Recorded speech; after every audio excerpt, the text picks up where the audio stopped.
రాష్ట్రంలో స్థానిక సంస్థల ఎన్నికల కోసం తెలంగాణ ప్రభుత్వం కీలక నిర్ణయం తీసుకుంది. స్థానిక సంస్థల ఎన్నికల కోసం ప్రత్యేక కమిటీని వేసింది సర్కార్. ఈ కమిటీలో సభ్యులుగా మంత్రులు భట్టి విక్రమార్క, సీతక్క, పొన్నం ప్రభాకర్ గౌడ్, ఉత్తమ్ కుమార్ రెడ్డి ఉన్నారు. ఈ నెల 26వ తేదీలోపు ఈ కమిటీ నివేదిక ఇవ్వాలని సీఎం రేవంత్ రెడ్డి ఆదేశించారు. కమిటీ ఇచ్చిన నివేదికపై ఈ నెల 29న కేబినెట్ సమావేశం నిర్వహించి కీలక నిర్ణయం తీసుకోనున్నారు. ఈ మేరకు శనివారం జరిగిన కాంగ్రెస్ పీఏసీ సమావేశంలో నిర్ణయం తీసుకోనున్నారు. కాగా పీఏసీ సమావేశంలో పాల్గొన్న వారంతా స్థానిక సంస్థల ఎన్నికలకు వెళ్లాలనే మొగ్గు చూపడంతో ప్రభుత్వం కీలక అడుగులు వేస్తున్నట్లు తెలుస్తోంది.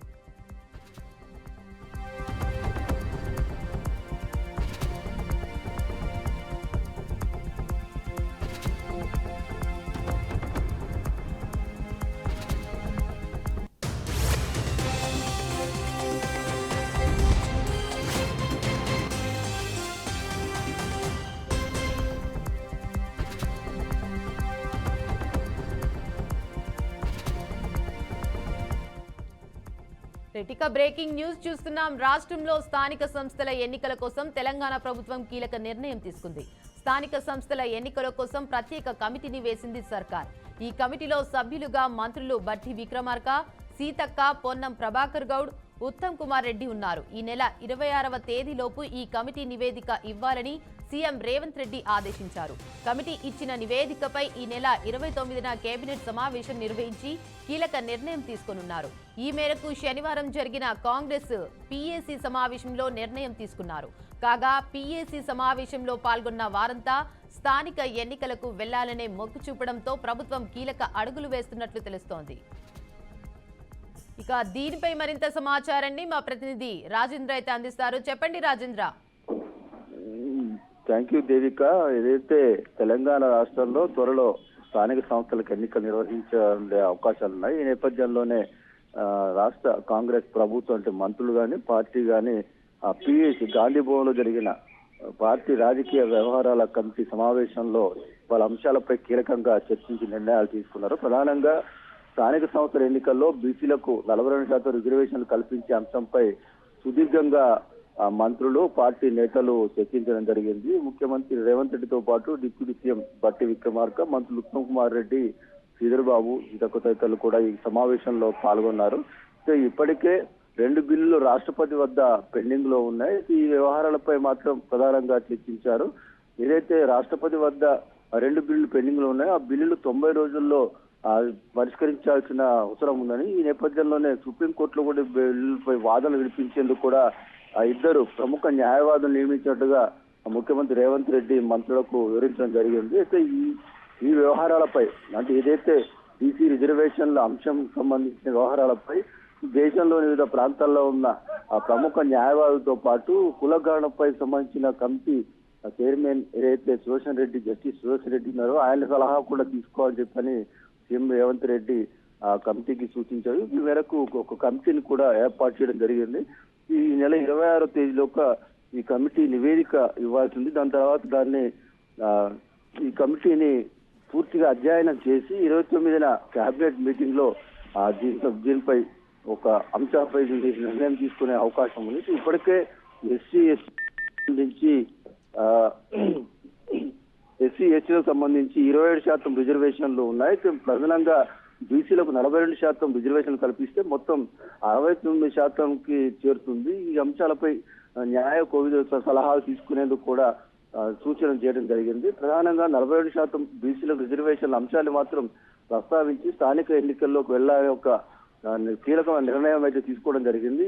ఈ సందర్భంగానే 26వ తేదీ వరకు కూడా ఈ కొత్తగా ఏర్పాటు చేసిన కమిటీకి అవకాశం కల్పించారు. వీరు అందరి సలహాలు సూచనలు తీసుకున్న తర్వాత ఆ నివేదికను డెడికేషన్ కమిటీకి ఇస్తారు. డెడికేషన్ కమిటీ కూడా దీన్ని పరిశీలించిన అనంతరం 29న కేబినెట్ మీటింగ్ లో ఈ కమిటీపై ప్రభుత్వం నిర్ణయం తీసుకునే అవకాశాలు ఎక్కువగా ఉన్నాయి. మొత్తం మీద మాత్రం 42% రిజర్వేషన్లు సీరియస్ గా అమలు చేసి స్థానిక సంస్థల ఎన్నికల్లో పోటీ చేయాలనే ఒక కృతనిశ్చయంతో మాత్రం ప్రభుత్వం ఉంది. ఇందులో భాగంగానే ఈ కమిటీ సమావేశం నిర్ణయం తీసుకుంది. సమావేశంలో మాత్రం పార్టీ వ్యవహారాల ఇన్ఛార్జి మీనాక్షి నటరాజన్ పాల్గొన్నారు. మంత్రులతో పాటు పలువురు నేతలు, టీపీసీసీ ప్రెసిడెంట్ మహేష్ కుమార్ గౌడ్ కూడా ఈ సమావేశంలో పాల్గొన్నారు. ప్రధానమైన అంశాలతో పాటు రాజకీయ వ్యవహారాలు, భవిష్యత్తులో కార్యాచరణ కార్యక్రమాలపై మాత్రం సమావేశంలో కీలకంగా నిర్ణయం తీసుకొని చర్చించడం జరిగింది. మొత్తం మీద స్థానిక సంస్థల ఎన్నికల్లో గెలిపే జయంగా పనిచేయాలనే ఒక వ్యూహాత్మక విధానాలతో కాంగ్రెస్ పార్టీ గాని ప్రభుత్వం గాని ముందుకెళ్లే దిశలోనే అడుగులు పడుతున్నాయి. Devika, right, thank you for the update Rajendra.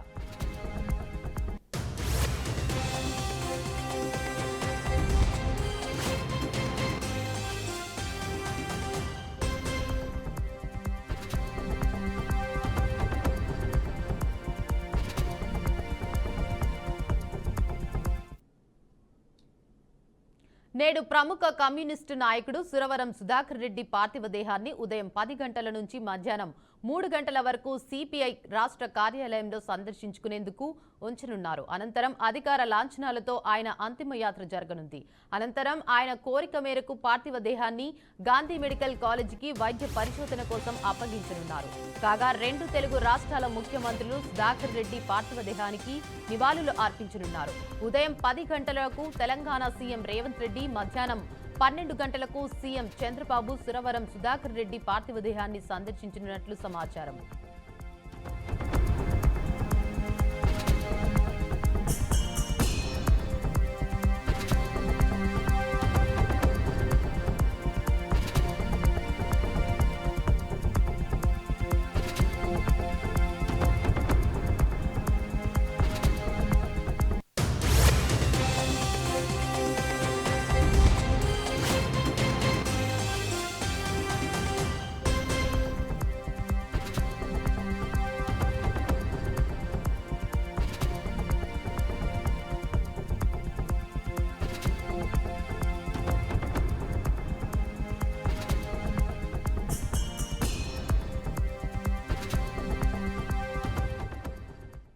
ఇక బ్రేకింగ్ న్యూస్ అయితే చూస్తున్నాం. నేడు ప్రముఖ కమ్యూనిస్టు నాయకుడు సురవరం సుధాకర్ రెడ్డి పార్థివ దేహాన్ని ఉదయం 10 గంటల నుంచి మధ్యాహ్నం 3 గంటల వరకు సిపిఐ రాష్ట్ర కార్యాలయంలో సందర్శించేందుకు ఉంచనున్నారు.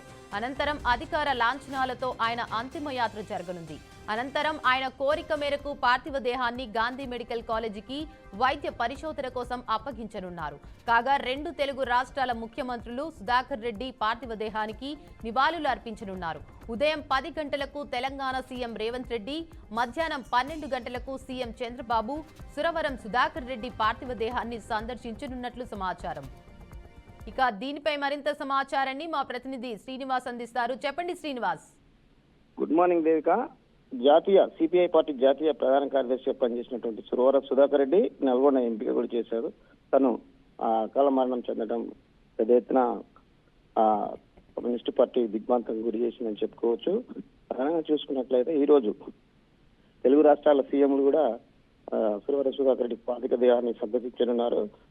ఉదయం 10 గంటలకు ముఖ్యమంత్రి రేవంత్ రెడ్డి ఉదయాన్నే పార్థివ దేహాన్ని సందర్శిస్తారు. తదనంతరం ఆంధ్రప్రదేశ్ ముఖ్యమంత్రి నారా చంద్రబాబు నాయుడు కూడా పార్థివ దేహాన్ని సందర్శిస్తారు. వీరికి పూర్తి స్థాయిలో అంటే చంద్రబాబు నాయుడు ముఖ్యమంత్రిగా చేసినప్పుడు కానీ, ఇక్కడ వామపక్షాలు కలిసి పనిచేస్తున్నప్పుడు కానీ, జాతీయ స్థాయిలో కానీ రాష్ట్ర స్థాయిలో పూర్తిగా చంద్రబాబుతో చాలా సన్నిహితంగా ఉన్నటువంటి వ్యక్తి సురవరం సుధాకర్ రెడ్డి. ఇలాంటి విషయాలకు సంబంధించి చూసినట్లయితే పూర్తి స్థాయిలో జాతీయ నాయకులు కూడా ఈ రోజు పార్థివ దేహాన్ని సందర్శించనున్నారు.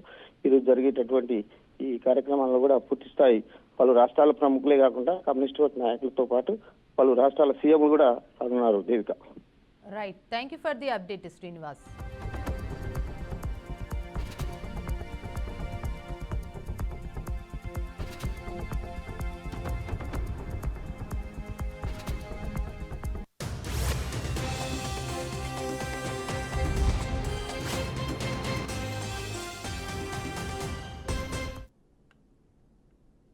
మేడ్చల్ జిల్లా మేడిపల్లి పరిధి బాలాజీ హిల్స్ లో దారుణం చోటు చేసుకుంది.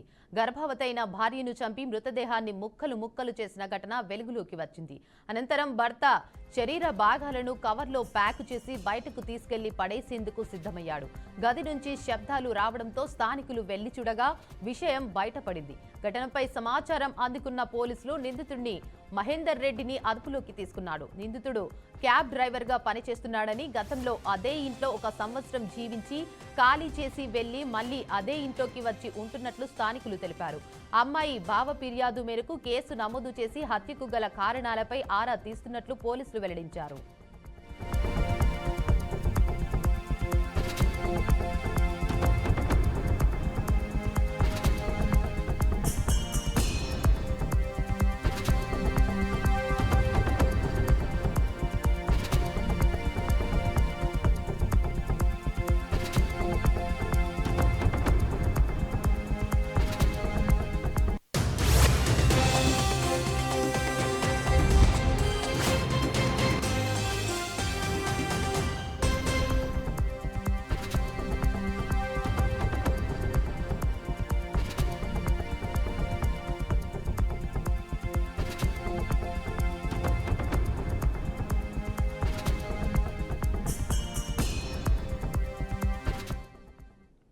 బ్రేకింగ్ న్యూస్ చూస్తున్నాం. మేడ్చల్ జిల్లా మేడిపల్లి పరిధి బాలాజీ హిల్స్ లో దారుణం చోటు చేసుకుంది. గర్భవతైన భార్యను చంపి మృతదేహాన్ని ముక్కలు ముక్కలు చేసిన ఘటన వెలుగులోకి వచ్చింది.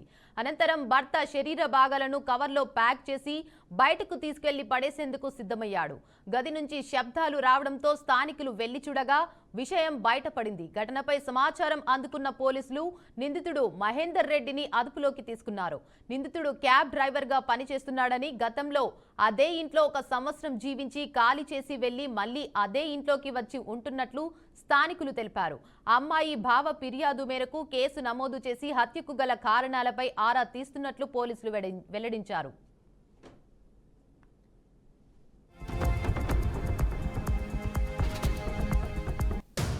ఇక ఇదే అంశంపై మరింత సమాచారాన్ని మా ప్రతినిధి బాసిత్ అందిస్తారు. చెప్పండి బాసిత్. దేవిక, మెదక్ జిల్లా బోడుపల్ పరిధిలోని బాలాజీ హిల్స్ లో దారుణం చోటు చేసుకుంది. గర్భవతైన భార్యను చంపిన భర్త ఆమె మృతదేహాన్ని ముక్కలు ముక్కలుగా చేశాడు.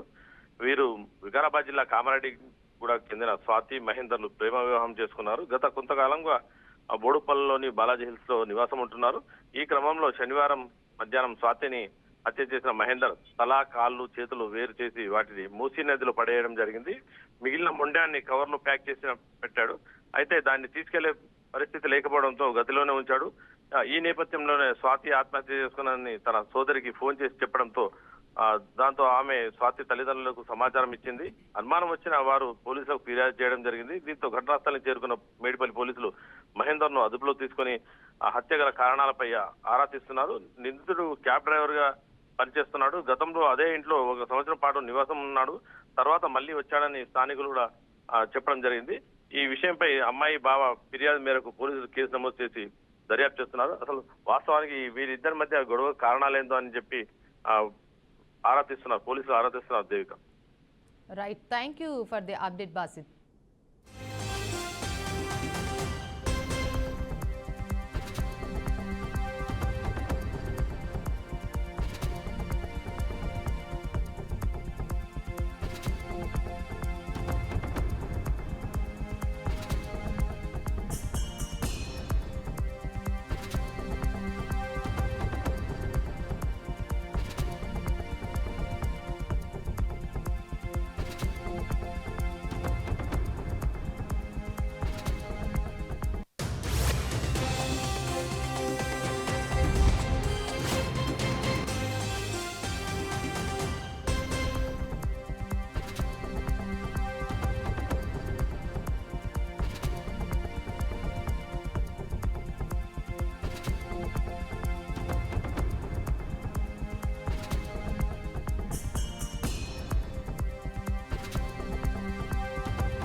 మేడ్చల్ జిల్లా మేడిపల్లి పరిధి బాలాజీ హిల్స్ లో దారుణం చోటు చేసుకుంది.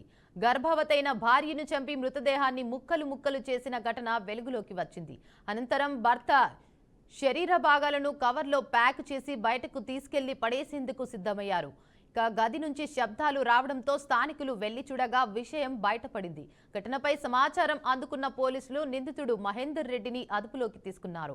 నిందితుడు క్యాబ్ డ్రైవర్ గా పనిచేస్తున్నాడని, గతంలో అదే ఇంట్లో 1 సంవత్సరం జీవించి ఖాళీ చేసి వెళ్లి మళ్లీ అదే ఇంట్లోకి వచ్చి ఉంటున్నట్లు స్థానికులు తెలిపారు. అమ్మాయి బావ ఫిర్యాదు మేరకు కేసు నమోదు చేసి హత్యకు గల కారణాలపై ఆరా తీస్తున్నట్లు పోలీసులు వెల్లడించారు.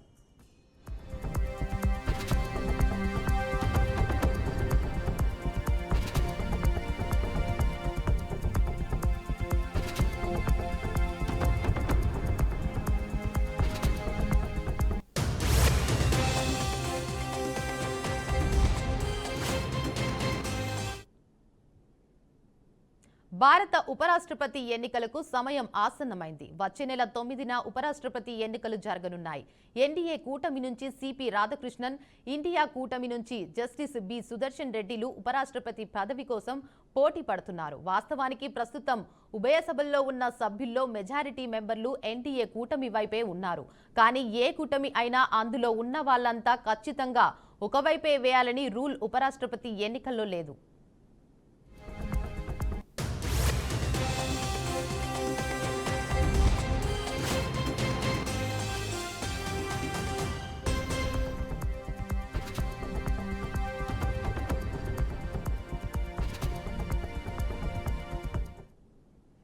భారతదేశంలో రాష్ట్రపతి, ఉపరాష్ట్రపతి ఎన్నికలతో పాటు మరికొన్ని ఎన్నికలకు విప్ వర్తించదు. దేశంలో విప్ ఉండదని ఎన్నికలు అంటే ఓటర్లుగా ఉండే వాళ్ళు తమ పార్టీ ఆదేశానికి కట్టుబడి కాకుండా తమ స్వతంత్రతతో ఓటు హక్కు వినియోగించుకునే ఎన్నికలు. సాధారణంగా లోక్సభ, రాజ్యసభలో బిల్లులపై లేదా తీర్మానాలపై ఓటింగ్ సమయంలో పార్టీలు విప్ జారీ చేస్తుంటాయి. అప్పుడప్పుడు ఎవరికి ఓటు వేయాలో పార్టీ సభ్యులకు చెప్తారు కూడా. పార్టీ విప్ ద్వారా ఆదేశాలు జారీ చేశాక దాన్ని ఉల్లంఘిస్తే సభ్యుడిపై చర్యలు కూడా ఉంటాయి. రాష్ట్రపతి, ఉపరాష్ట్రపతి ఎన్నికలలో విప్ ఉండదు. ఎందుకంటే సీక్రెట్ బ్యాలెట్ ఓటు ద్వారా ఎన్నిక జరుగుతుంది. ప్రతి సభ్యుడు తన మనసు, తన నిర్ణయం ప్రకారం ఓటు వేయడానికి స్వేచ్ఛ కలిగి ఉంటాడు.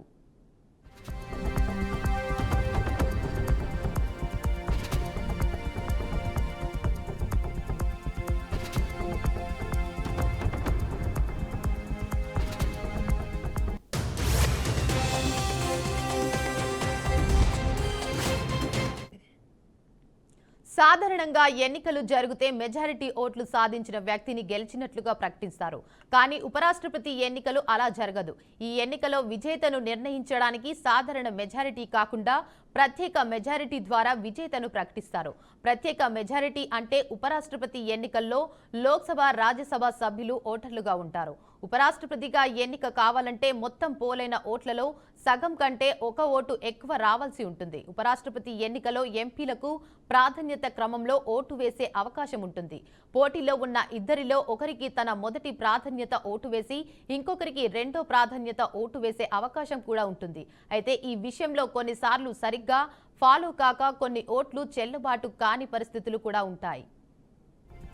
ఇక ఉపరాష్ట్రపతి ఎన్నికల్లో ఎన్డీఏ గెలుపు దాదాపు ఖాయమే అంటున్నారు. ఎందుకంటే ప్రస్తుతం ఉభయ సభల్లో ఉన్న సభ్యులు మెజారిటీ కంటే ఎక్కువ ఎంపీలు ఎన్డీఏ కూటమి పార్టీల నుంచే ఉన్నారు. అయితే ఎన్డీఏ కూటమి పెద్దన్న బీజేపీకి తీసుకున్న నిర్ణయాన్ని ఏ ఒక్కరూ కాదనడు. మిగతా పార్టీలు కూడా తమ ఎంపీలను ఈ విషయంలో పదే పదే ఫాలో కూడా చేస్తున్నాయి.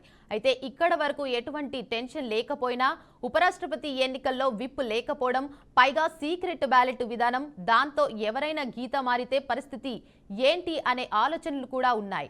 అందుకే కూటమి వరకే పరిమితం కాకుండా ఇతర పార్టీల వాళ్లను కూడా తమకు మద్దతు ఇవ్వాలని కోరుతున్నారు. ఇక మరోపక్క ఇండియా కూటమి సైతం విప్ లేకపోవడమే తమకు కలిసొచ్చే అంశమని చెప్తోంది. జస్టిస్ బి సుదర్శన్ రెడ్డిని గెలిపించేందుకు ఎంపీలందరూ ఆత్మ ప్రబోధంతో ఓటు వేయాలని కోరుతున్నారు. అయితే తమ ఓట్లు చీలకుండా మాత్రమే కాదు, అవతలి వాళ్ళు ఓట్లు తమ అభ్యర్థికి పడేలా ప్రయత్నాలు చేస్తున్నాయి. రెండు కూటమిలు మొత్తానికి ఉపరాష్ట్రపతి ఎన్నికల్లో అనుకున్నట్లుగానే సులువుగా ఎన్డీఏ అభ్యర్థి గెలుస్తారా, లేదంటే ఆత్మ ప్రబోధంతో ఓటు వేయాలని కోరుతున్న జస్టిస్ బి సుదర్శన్ రెడ్డి ప్రభావం చూపుతారా? సెప్టెంబర్ 9న తేలనుంది.